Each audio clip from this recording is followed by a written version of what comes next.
Selamat bertemu kembali jemaat yang dikasihi Tuhan. Setiap hari Rabu bersama-sama kita akan menyelenggarakan pemahaman Alkitab bersama. Dan pada hari ini kita akan membahas sebuah tema, Roh Kudus memberi kita kuasa untuk menjadi saksi yang kreatif bagi bangsa Indonesia. Tema ini berkaitan dengan bulan kebangsaan yang kita selenggarakan selama bulan Agustus ini. Dan selama 1 bulan ini kita diingatkan untuk bagaimana gereja terlibat dalam kehidupan berbangsa dan bernegara. Maka pada hari ini PA kita akan menggumuli tentang peran gereja, peran kita sebagai orang percaya dalam kehidupan berbangsa dan bernegara. Mari bersama-sama kita mempersiapkan diri dengan bersama kita menikmati persembahan pujian yang akan menyiapkan kita masuk dalam pemahaman Alkitab bersama. Selamat mendengarkan.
Jemaat yang dikasihi Tuhan, mari bersama-sama kita masuk dalam doa sebelum bersama kita menggumuli kebenaran firman Tuhan.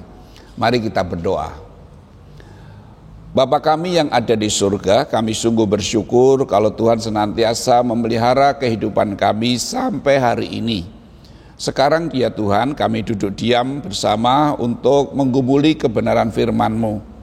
Kiranya Engkau berkenan dengan Roh-Mu yang kudus mengurapi setiap kami, membuka hati pikiran kami untuk dapat mengerti kebenaran firman-Mu. Kiranya Engkau sendiri akan menolong kami. Terima kasih Bapa, hamba-Mu sendiri menyerahkan diri dalam kuasa-Mu, berilah hikmat dan kuasa dari surga, sehingga boleh menyampaikan firman-Mu dalam kebenaran. Di dalam nama Tuhan Yesus doa ini kami mohon. Amin. Jemaat yang dikasihi Tuhan, bersama-sama kita akan membahas sebuah tema Roh Kudus memberi kita kuasa untuk menjadi saksi yang kreatif bagi Indonesia. Nah, berkaitan dengan bulan keluarga ini, jemaat yang dikasihi Tuhan, bahwa bulan keluarga itu dimaksudkan untuk mengajak gereja berperan dalam kehidupan berbangsa dan bernegara. Karena kita tahu bahwa gereja ada hidup bukan untuk dirinya sendiri saja, tetapi gereja ada itu untuk dunia. Gereja ada, keberadaan gereja itu harusnya mendatangkan damai sejahtera bagi dunia. Demikian juga ketika gereja ada di tengah-tengah sebuah bangsa, sebuah negara, maka keberadaan gereja itu harus menjadi berkat bagi bangsa dan negara di mana gereja itu ada. Dengan kata lain, dimanapun kita ditempatkan sebagai gereja oleh Tuhan, keberadaan kita itu harus menjadi berkat. Nah, ini yang harus selalu diingat oleh gereja, oleh kita semua orang percaya. Nah, karena itu kita perlu menggali kebenaran firman Tuhan melalui teks-teks Alkitab untuk bisa memahami ini. Dan kita juga tahu bahwa panggilan gereja adalah salah satunya adalah bersaksi.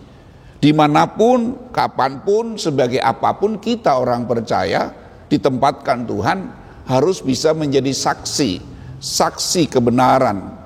Sehingga dengan demikian dunia ini boleh melihat kebenaran Tuhan, menyaksikan kasih Tuhan, sehingga dunia ini boleh merasakan kasih Tuhan. Nah, karena itu untuk mendasari panggilan hidup kita untuk menjadi saksi yang kreatif bagi bangsa Indonesia ini, mari kita bersama-sama membuka Alkitab kita dari Kejadian pasalnya yang pertama. Jadi Kejadian pasalnya yang pertama ayat 26, 27, 28. Nanti dilanjutkan ayat 31. Kejadian pasalnya yang pertama ayat 26, 27, 28 dan dilanjutkan ayat 31. Saya akan membacakan firman Tuhan demikian. Berfirmanlah Allah, baiklah kita menjadikan manusia menurut gambar dan rupa kita, supaya mereka berkuasa atas ikan-ikan di laut dan burung-burung di udara dan atas ternak dan atas seluruh bumi dan atas segala binatang melata yang merayap di bumi. Maka Allah menciptakan manusia itu menurut gambarnya. Menurut gambar Allah diciptakannya dia, laki-laki dan perempuan diciptakannya mereka. Allah memberkati mereka. Lalu Allah berfirman kepada mereka, beranak cuculah dan bertambah banyak. Penuhilah bumi dan taklukkanlah. Berkuasalah atas ikan-ikan di laut dan burung-burung di udara dan atas segala binatang yang merayap di bumi. Ayat 31, maka Allah melihat segala yang dijadikannya itu sungguh amat baik. Jadilah petang dan jadilah pagi, itulah hari ke-6. Nah, jemaat yang dikasihi Tuhan, dari bacaan tadi cobalah mari kita menganalisa ya, kita mendapatkan kebenaran-kebenaran yang muncul dari teks yang kita baca tadi. Kalau kita melihat tadi di dalam bacaan kita bahwa manusia diciptakan oleh Tuhan itu berbeda dengan ciptaan lain. Hanya manusia yang diciptakan menurut rupa dan gambar Allah. Ada dengan kata lain imago Dei. Manusia diciptakan oleh Tuhan menurut rupa dan gambar Allah. Dan itu tidak ada pada ciptaan yang lain. Hanya manusia yang diciptakan menurut imago Dei, rupa dan gambar Allah. Yang menarik, saudara, di dalam bacaan kita itu, manusia diciptakan menurut rupa dan gambar Allah. Dan manusia yang diciptakan itu adalah manusia yang diberi kuasa oleh Tuhan. Berkuasa atas alam semesta, berkuasa atas dunia ini, berkuasa terhadap ciptaan yang lain. Allah memberi kuasa kepada manusia. Bahkan di dalam Mazmur pasal 8, pemazmur menyadari bahwa manusia diberi kuasa hampir sama seperti Allah.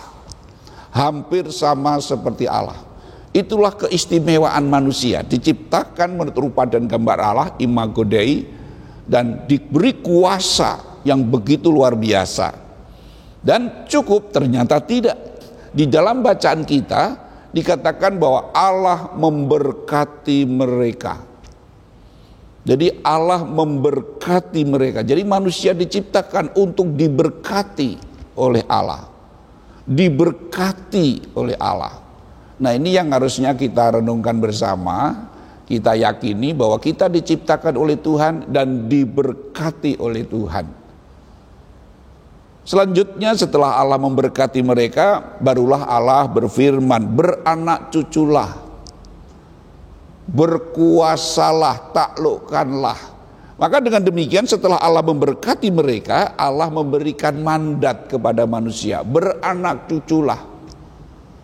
Dan tidak hanya sekedar beranak cuculah, tetapi juga berkuasalah, taklukkanlah semuanya itu.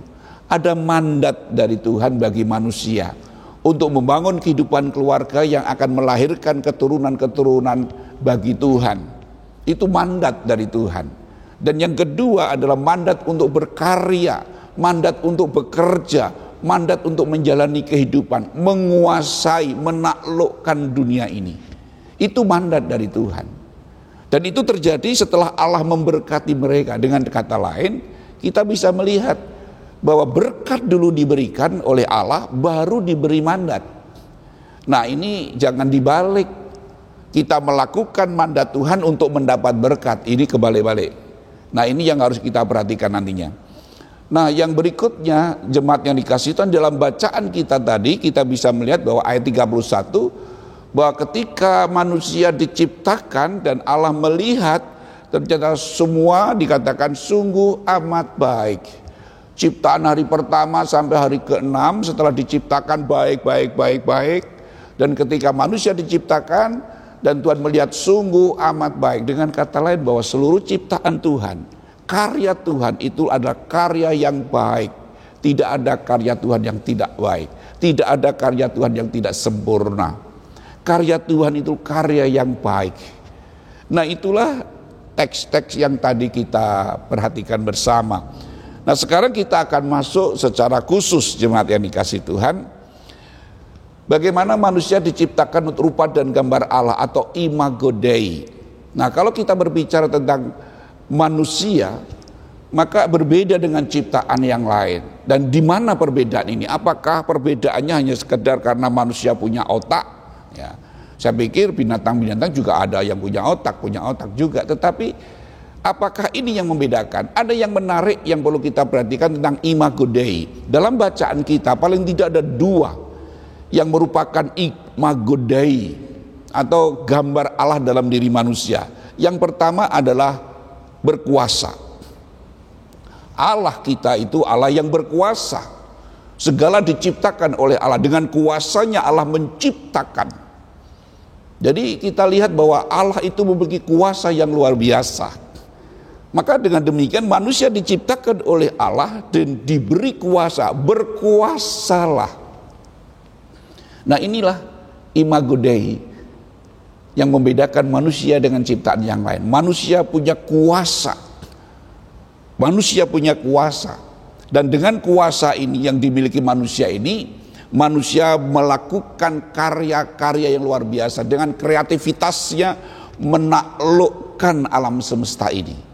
Kita bisa melihat bagaimana penemuan-penemuan yang luar biasa yang mungkin kita sendiri tidak pernah berpikir bahwa itu akan terjadi, tetapi itulah yang terjadi. Itulah kuasa yang dimiliki oleh manusia. Kemampuan yang begitu luar biasa untuk menaklukkan dunia ini. Maka kita bisa melihat dari manusia pertama sampai sekarang perkembangannya begitu luar biasa. Kuasa manusia itu hampir tak terbatas. Bahkan tadi saya sitir di dalam Mazmur pasal 8 dikatakan hampir sama seperti Allah. Nah, coba kita bayangkan dengan kuasa yang dimiliki manusia, kemampuan yang dimiliki oleh manusia, manusia menghasilkan segala macam ilmu. Itu dalam upaya manusia menaklukkan dunia. Muncul banyak teknologi yang begitu canggih, begitu luar biasa. Itu semua kuasa yang dimiliki manusia dalam rangka menaklukkan dunia ini. Muncul adat istiadat, norma, muncul negara, bahkan gereja sekalipun.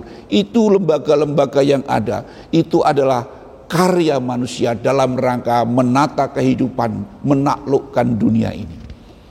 Itu yang tidak dimiliki oleh ciptaan yang lain.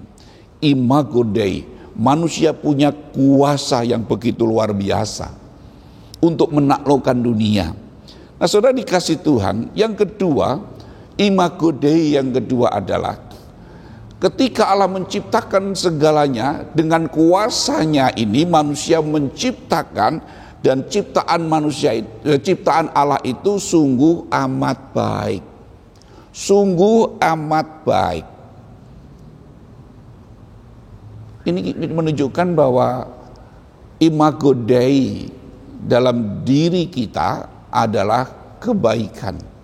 Kuasa yang dimiliki Allah digunakan untuk menciptakan kebaikan, menciptakan yang baik, menciptakan sesuatu yang bermanfaat bagi kehidupan manusia untuk kebaikan. Nah, dengan demikian segala sesuatu yang diciptakan Tuhan itu baik dan untuk kebaikan. Dan itulah yang harusnya terjadi dalam diri manusia sebagai Imago Dei. Kita harus mencerminkan kebaikan Allah ini dalam diri manusia. Ini yang harus dimunculkan dalam kehidupan kita sebagai Imago Dei. Kalau Allah menciptakan segala sesuatu itu sungguh amat baik untuk kebaikan, maka harusnya itu yang dikerjakan oleh manusia.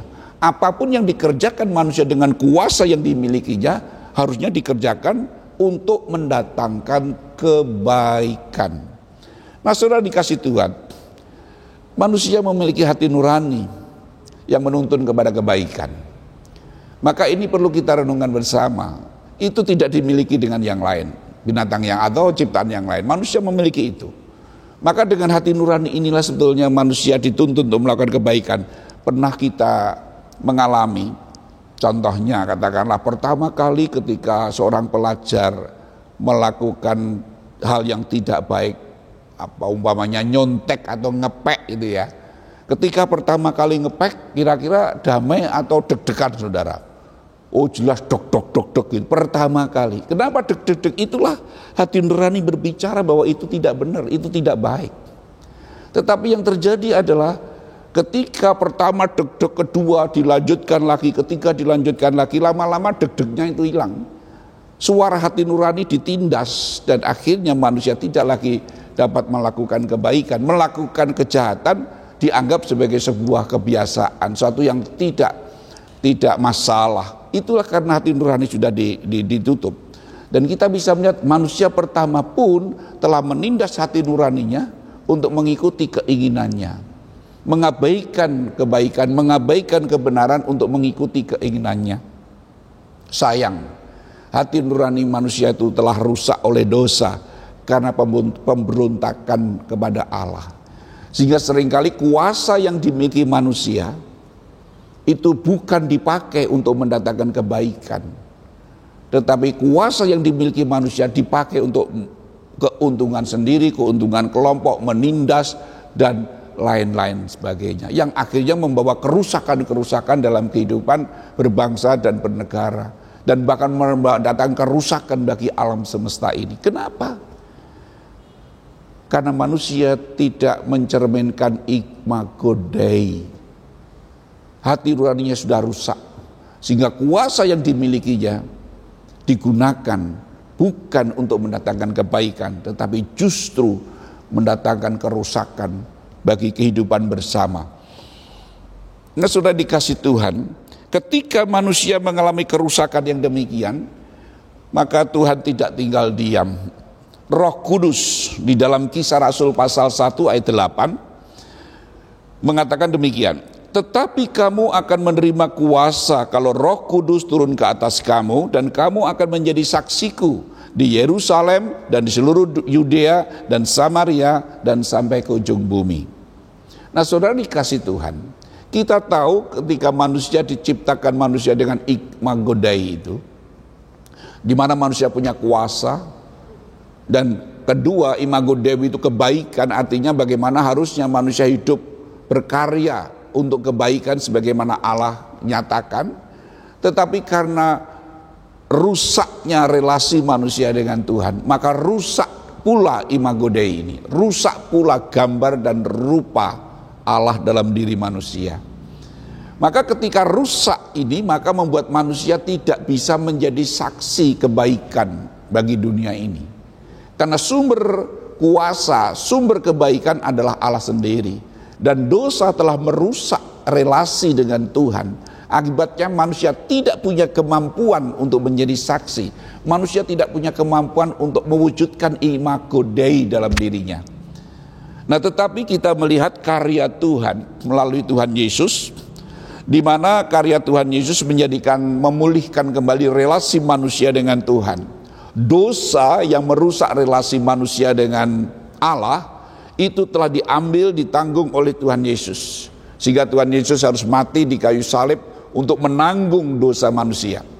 Ketika dosa ini diambil alih, ditanggung oleh Tuhan Yesus, maka relasi manusia dengan Tuhan ini dipulihkan. Jadi dengan demikian melalui Tuhan Yesus, relasi kita dengan Tuhan dipulihkan. Nah, bukti ketika relasi kita dengan Tuhan dipulihkan, maka Allah berkenan hidup kembali bersama dengan kita. Representasi kehadiran Allah, relasi yang dipulihkan, yaitu Roh Allah sendiri turun ke atas kita, hidup bersama kita, nunggil kalian Gusti. Nah, itulah karya Tuhan. Karya Tuhan Yesus yang memulihkan relasi manusia dengan Allah, yang diwujudkan dengan hadirnya Roh Allah, Roh Kudus dalam kehidupan manusia. Maka disebut sebagai Immanuel, Allah beserta dengan kita.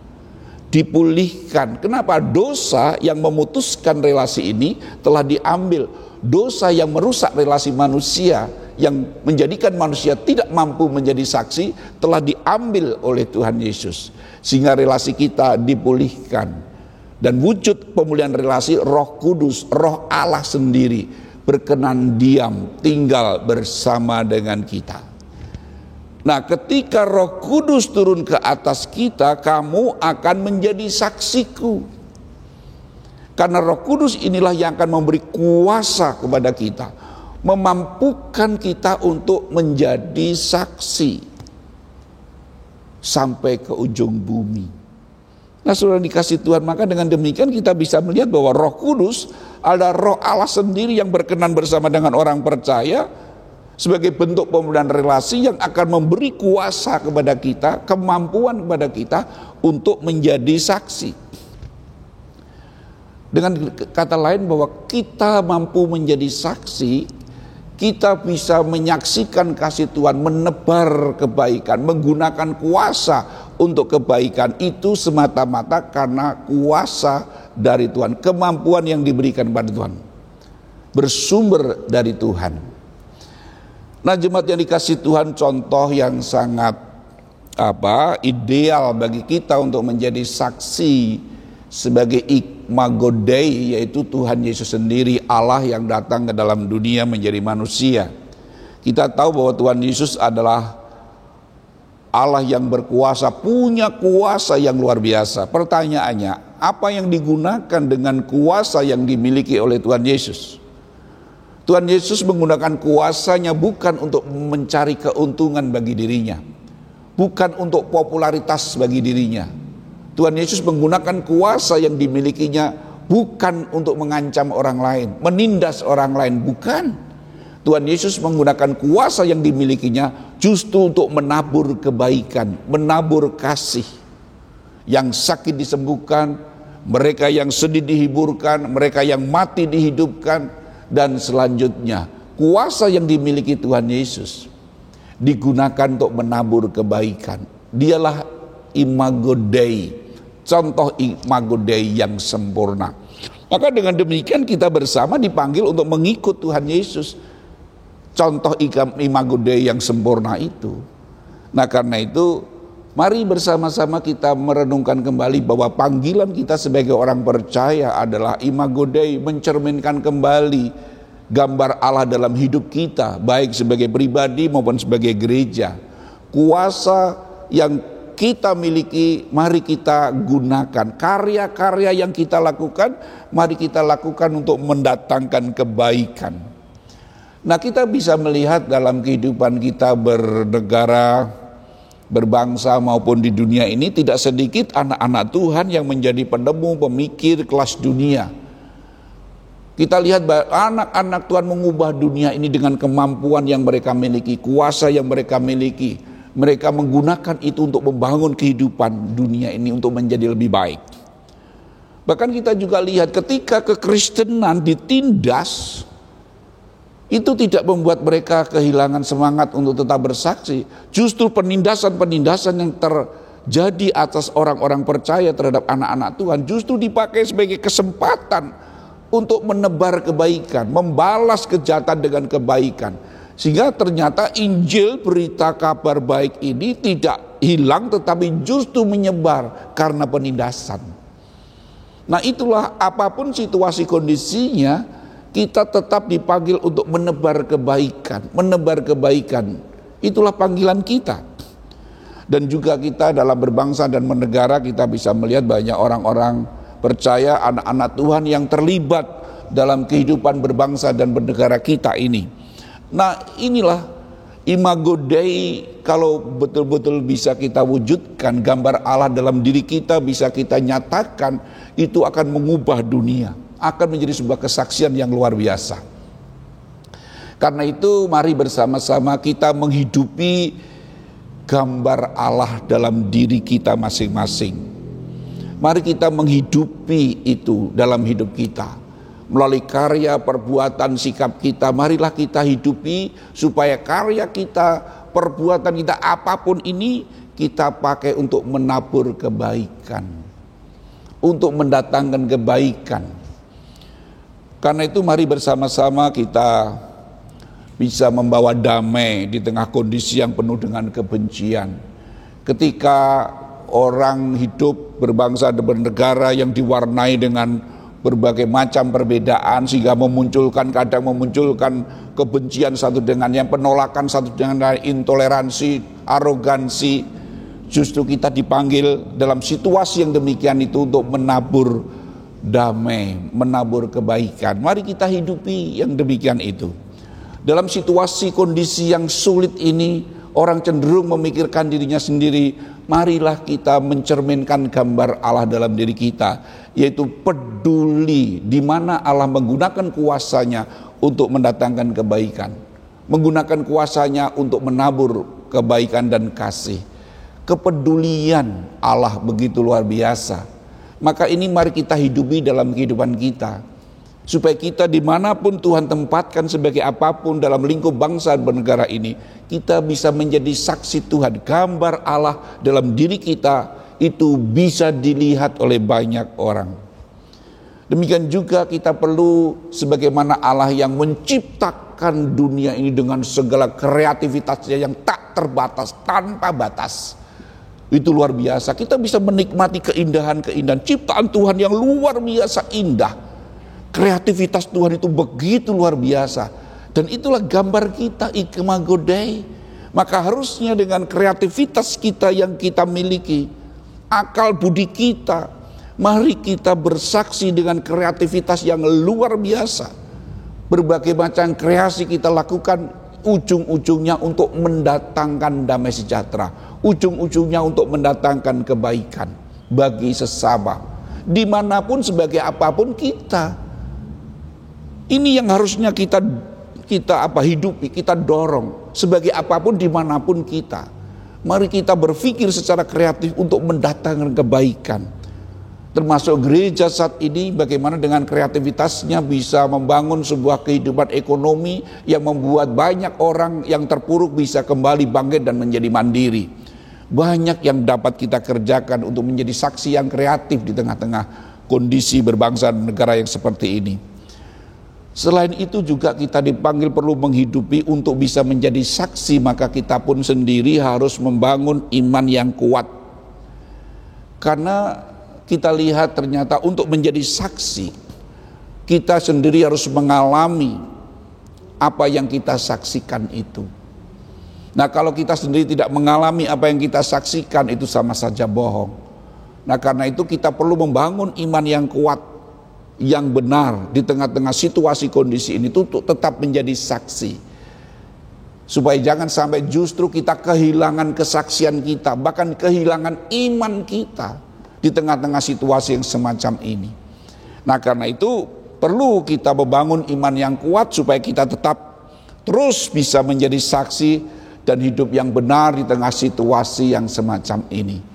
Maka jemaat yang dikasihi Tuhan, melalui pemahaman Alkitab kita ini, kita dipanggil, diingatkan kembali bahwa kita adalah imago Dei. Melalui karya Tuhan Yesus, imago Dei yang rusak itu telah dipulihkan, diciptakan baru. Roh Kudus telah berkenan hidup bersama kita, menyertai kita, dan memberi kuasa, kemampuan kita untuk menjadi saksi di tengah-tengah dunia ini.